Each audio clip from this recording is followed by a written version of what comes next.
નમસ્કાર, ન્યૂઝ પર ઇન્ડિયામાં આપનું સ્વાગત છે। હું છું આપની સાથે કુમાર। નજર કરીએ સમાચારો પર।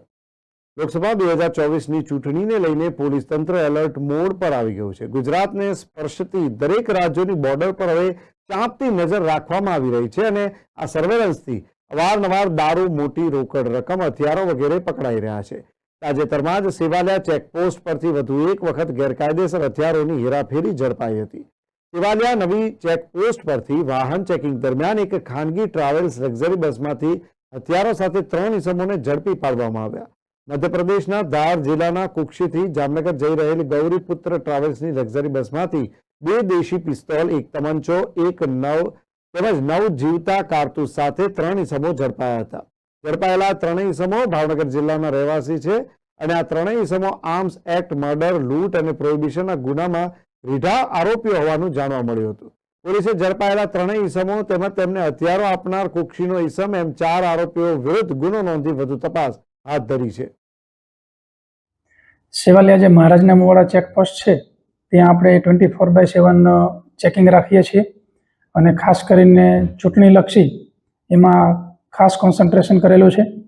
આજે રાત્રે મધ્યપ્રદેશથી એક ટ્રાવેલ્સ પ્રાઇવેટ બસ જે છે એ ભાવનગર જઈ રહી હતી અને થાણા અધિકારી અને એમનો સ્ટાફ ચેકિંગમાં હતા।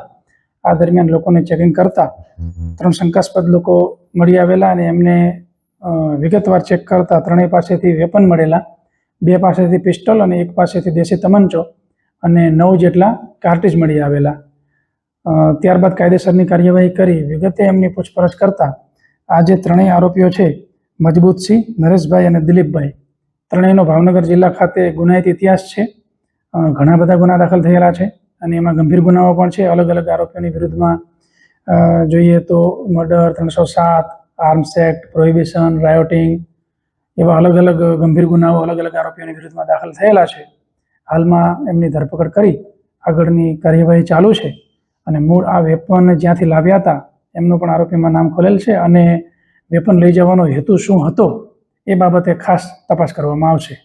સાહેબ, આ નાસ્તા ફરતા આરોપી હતા કે એ હાલ અમે ભાવનગર પોલીસના સંપર્કમાં છીએ અને ટેકનિકલ રીતે જે માહિતી મળે એ જે ઓનલાઈન જે માહિતી મેળવેલી છે એમાં તો એ લોકોની ધરપકડ થઈ અને જામીન થયેલા છે, પરંતુ અન્ય કોઈ ગુનાની અંદર વોન્ટેડ છે કે કેમ, કારણ કે 3 આરોપીઓ જે છે એનો ગંભીર ગુનાહિત ઇતિહાસ છે, ઘણા બધા ગુનાઓ છે, એટલે અન્ય કોઈ એવા ગુના છે કે જેમાં બાકી હોય તો એ બાબતે ભાવનગર પોલીસનો સંપર્ક અમે કરેલ છે।